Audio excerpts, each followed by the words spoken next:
In this video, we are going to discuss about the three stocks which may move to an upside level from the current levels in a medium to long term. So, let's start.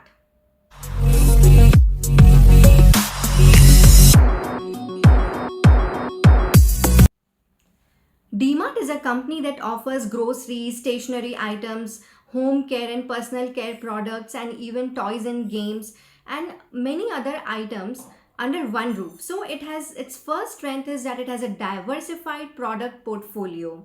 Then secondly, D-Mart caters to the lower and middle level income groups, and it has made a foothold among those level of income groups because it is able to sell the items at a very lower prices as compared to the other players. Now, why it is able to sell at lower prices? This is because D-Mart enjoys many operational synergies. For example, D-Mart always operates on its own premises. It doesn't leases out any of the premises. So it saves on the rental cost, lease cost. Then secondly, it purchases large quantities at wholesale rates. That's why it is also able to pass on these discounts to the consumers. Now, the next strength of the company is that it is geographically very well diversified. It has already opened stores in states like Telangana, Maharashtra, Karnataka, Tamil Nadu, Andhra Pradesh, Rajasthan, Madhya Pradesh, and so on. And it is now expanding its presence in tier 2 cities as well. Now, talking about the number of stores that D-Mart has, so already 294 stores were operational at the end of first quarter of financial year 23. So it added 10 stores in that particular quarter. Now, as per the latest update of the management, it has added another 8 stores for the second quarter of FY23. That is at the end of September 30, 2022. So the total store count is now 302. Now, discussing about the financials of the company, D-Mart posted revenues on a standalone basis of rupees 10,385 crore for the quarter ended September 30, 2022. And the revenue posted was 9,843 crores in the previous quarter of the same financial year. So, we can see an increasing trend on a quarter-to-quarter basis for the company.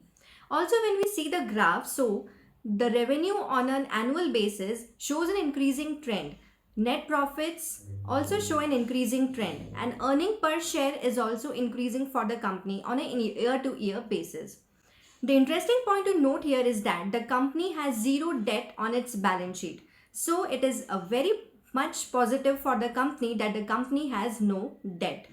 Hence, the financial profile of the company appears to be strong with an increasing trend seen in its financials. Now, another interesting point to be noted about D-Mart is that they have a D-Mart Ready Stores format where one can order online and they can pick up their deliveries from these D-Mart Ready Stores. So, they are basically pickup points for their online deliveries. And in some of the stores, the company has also started with the delivery at home facilities. Now, it is worth to note here that the number of D-Mart Ready stores have increased to 519 and they have extended to 12 cities now.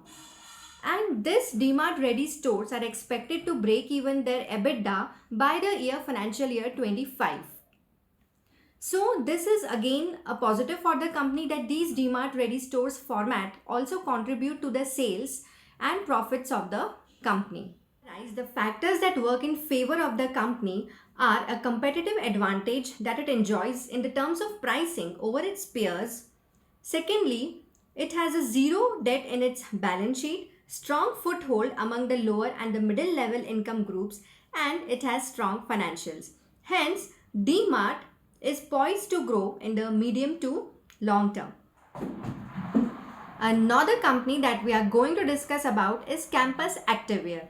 Now, Campus Activewear is in the footwear segment and it is a mid-cap company which has a market cap of around rupees 17,000 crore.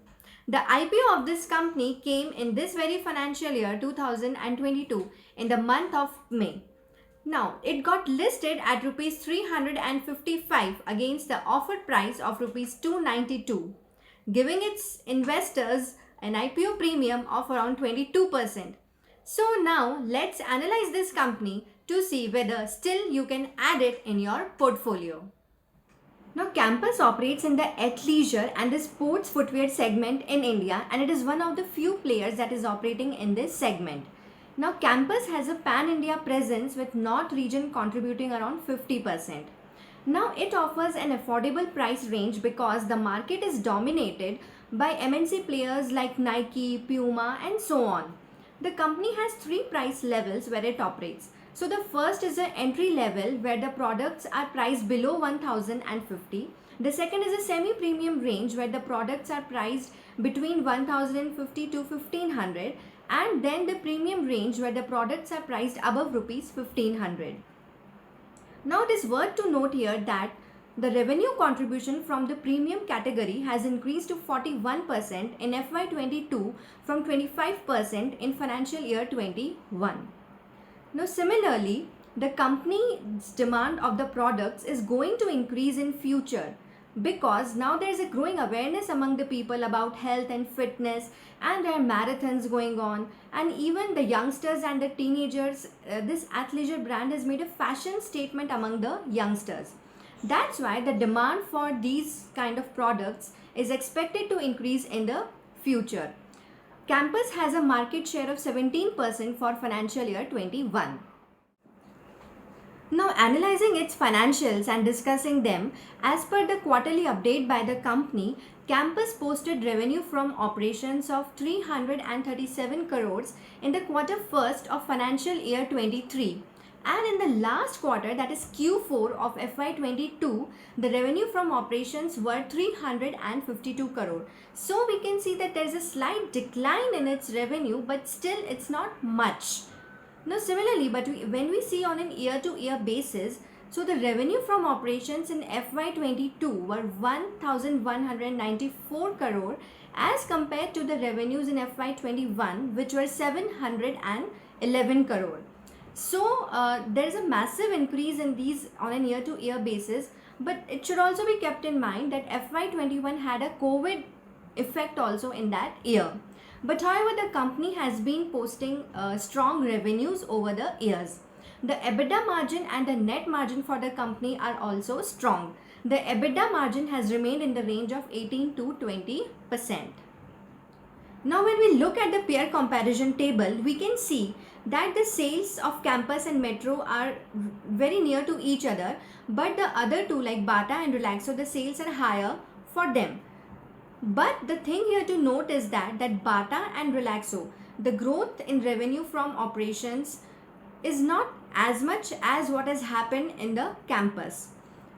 Bata has not still reached the pre-COVID level sales. Now here in FY22, the sales of Bata were around 23,000 crore, which were 30,000 crore in financial year 20. That is pre-COVID level.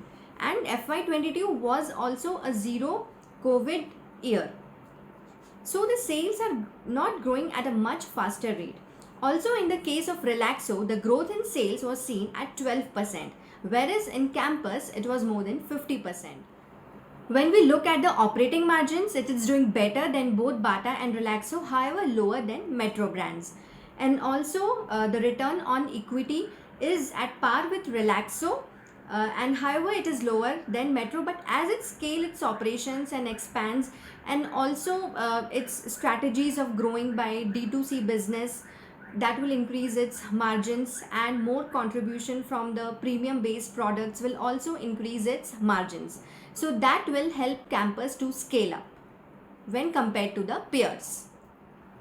It is expected that the top line growth of Campus would be around 20 to 25% for the next 3 years, and this athleisure segment, footwear segment, is an under-penetrated sector in India, and it is growing by a CAGR of 15%. So Campus is bound to benefit by this. Now, guess the company which we will discuss about next, which has a tagline, always you first. Did you guess it right? Yes, it is IDFC First Bank. IDFC was a NBFC, and in the year 2014 it got its banking license and became a bank. In the year 2018, IDFC Bank and Capital First merged together to form IDFC First Bank.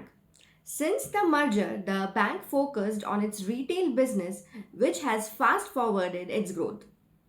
The bank has an asset base of more than rupees 1,10,000 crore. Now let's discuss some of the key points which are the strengths of the bank. The first is the bank has reduced its high risk infra loan book to 5% of its loan book in financial year 22, which was 37% in FY18. This is expected to reduce further, and this is a big positive for the bank as it reduces its risk. Secondly, CASA ratio of the bank has improved to 50%, which is a very healthy sign. Now, what is a CASA ratio? A higher CASA ratio means lower cost of borrowings for the bank. To understand it, a CASA ratio is a current account and savings account ratio to its total deposits. A bank has to pay no interest on the current accounts and a very low 3 to 4% on its savings account. Now, a 50% CASA ratio means when a bank has to borrow funds or needs funds, then 50% comes internally from the current accounts and saving accounts, and the rest it has to borrow, so thereby reducing its cost of funds. Now, thirdly, the retail book of the bank for FY22 has grown by 40% year on year basis because of increase in its credit cards business, home loans, and digital and gold loans. So, this is again a big positive.